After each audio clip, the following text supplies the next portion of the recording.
বদর প্রান্তরে যুদ্ধ শেষ, যখন ৭০ জন কাফের চলে গেছে, মাটির নিচে নিহত হয়েছে, জাহান্নামে চলে গেছে, আর ৭০ জন বন্দী হয়েছেন। আল্লাহর হাবিব বলছেন, নবী বলছেন, প্রভু আপনার সহযোগিতা ছাড়া এই সাহায্য এবং এই বিজয় লাভ করা সম্ভব নয়। এর কৃতিত্ব আমরা মুসলমান, আমরা সাহাবী, এই কৃতিত্ব আমাদের নয়। এই কৃতিত্ব জোরে বলেন তো কার? আল্লাহ সুবহানাহু ওয়া তাআলা বললেন, ফালাম তাকতুলুহুম ওয়ালাকিন্নাল্লাহা কাতালাহুম ওয়া মা রামাইতা ইয রামাইতা ওয়ালাকিন্নাল্লাহা রামা। আল্লাহু আকবার। আল্লাহ সুবহানাহু ওয়া তাআলা বলছেন, ফালাম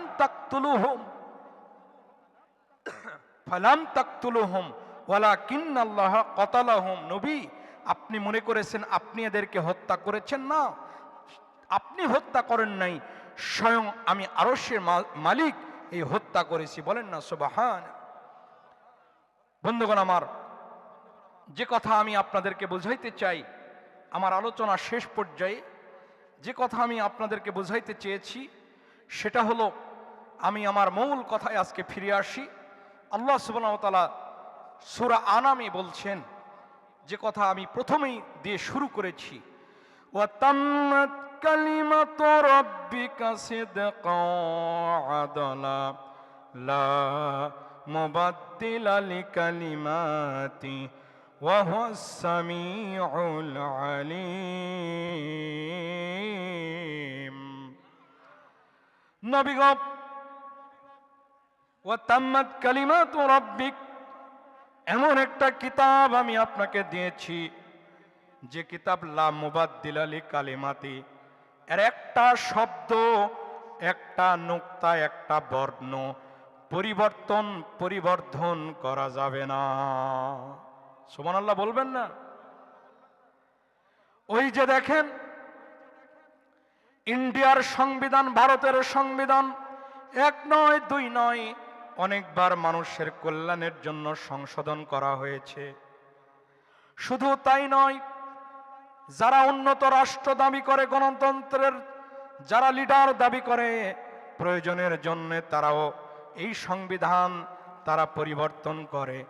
আপনার আমারও প্রিয় জন্মভূমি বাংলাদেশেও এক নয় দুই নয়, এক ডজনেরও বেশি, প্রায় ১.৫ ডজন পর্যন্ত এই সংবিধান পরিবর্তন করা হয়েছে। জোরে বলেন ঠিক কিনা?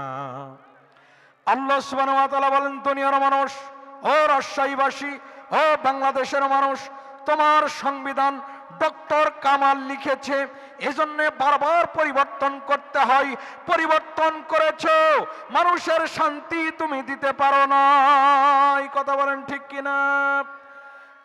শান্তি দিতে পারে একমাত্র কোরআন। আল্লাহ সুবহানাহু ওয়া তাআলা বলছেন, ওয়া তাম্মাত কালিমাতু রাব্বিকা সিদকাও ওয়া আদালা লা মুবাদদিলা লিকালিমাতি ওয়া হুয়াস সামিউল আলিম। দুনিয়ার মানুষ, লা মুবাদদিলা লিকালিমাতি, এটা এমন একটা কিতাব, কিয়ামত এসে যাবে, এর মধ্যে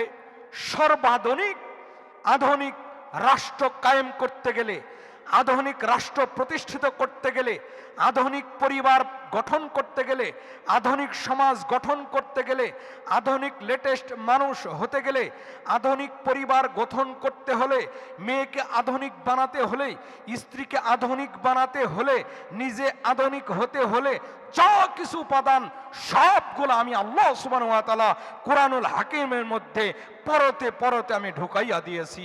চিৎকার দিয়ে বলেন সুবহানাল্লাহ।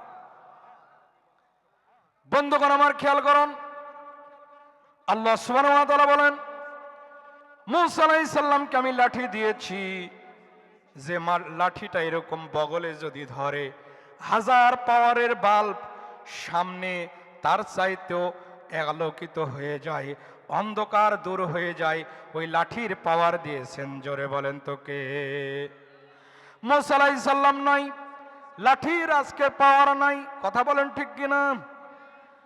আল্লাহ সুবহানাহু ওয়া তাআলা বলেন, সুলাইমান আলাইহিস সালামে এমন একটা মুজিজা দিয়েছিলাম, যে মুজিজা দিয়ে সুলাইমান আলাইহিস সালাম বাতাসের উপর দিয়ে উড়ে যেতে পারত। শুধু তাই নয়, পাহাড়ের গর্তের পিপিলিকা, 4 কিলোমিটার দূরে পাহাড়ের গর্তের পিপিলিকা একজন পিঁপড়া আর একজন পিঁপড়ার সাথে কি কথা বলে ওটা আমি সুলাইমান আলাইহিস সালাম বুঝতে পারতাম, তার ভাষাগুলা বুঝতে পারতাম। চিৎকার দিয়ে বলেন না কেন সুবহানাল্লাহ? সুলাইমান আলাইহিস সালাম নাই, তার মুজিজাও নাই।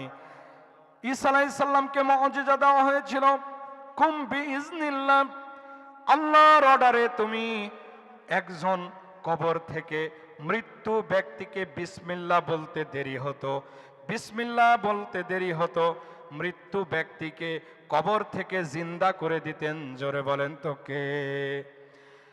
আজকে ঈসা আলাইহিস সালাম নাই, কবর থেকে কোনো জিন্দাকে মৃত্যুকে আর কেউ জিন্দা করতে পারে না। এই সমস্ত আর কিছু নাই। কিন্তু আমার আপনার হাবিবকে 1 নয় 2 নয়, প্রায় 3,500-3,500-এরও বেশি মুজিজা দেওয়া হয়েছে। সবচাইতে বড় মুজিজা হলো মহাগ্রন্থ আল কোরআন। চিৎকার দিয়ে বলেন না কেন সুবহানাল্লাহ? দুনিয়ার মানুষ অতীতে নবী রাসূলকে মুজিজা দিয়েছি, মুজিজা দেওয়ার পর যদি তারা না মানে তাদেরকে আমি ধ্বংস করে দিয়েছি। নবী নাই, মুজিজাও নাই, কিন্তু আমার আপনার আখেরি জামানার পয়গম্বর ইন্তেকাল করেছে, কিয়ামত পর্যন্ত মুজিজা আমাদের কাছে রেখে গেছে। চিৎকার দিয়ে বলেন সুবহানাল্লাহ। এমন একটা মুজিজা, যে মুজিজায় নারীদের কোনো ইজ্জত আবরু ছিল না, নারীদের ইজ্জত দিয়েছেন কোরআন, নারীদের ইজ্জত দিয়েছেন আল্লাহ, নারীদের ইজ্জত দিয়েছেন। জোরে বলেন তো কে? যে নারীদেরকে সেকা দেওয়া হতো, মুখে বিয়ে করা হতো না, বিধবার মুখে সেকা দেওয়া হতো, যে নারীরা উলঙ্গ হয়ে কাবা ঘর তোয়াফ করত, ওই নারীকে আজকে মর্যাদা দিয়েছেন ইসলাম, মর্যাদা দিয়েছে কোরআন, মর্যাদা দিয়েছে ইসলাম। চিৎকার দিয়ে বলেন সুবহানাল্লাহ।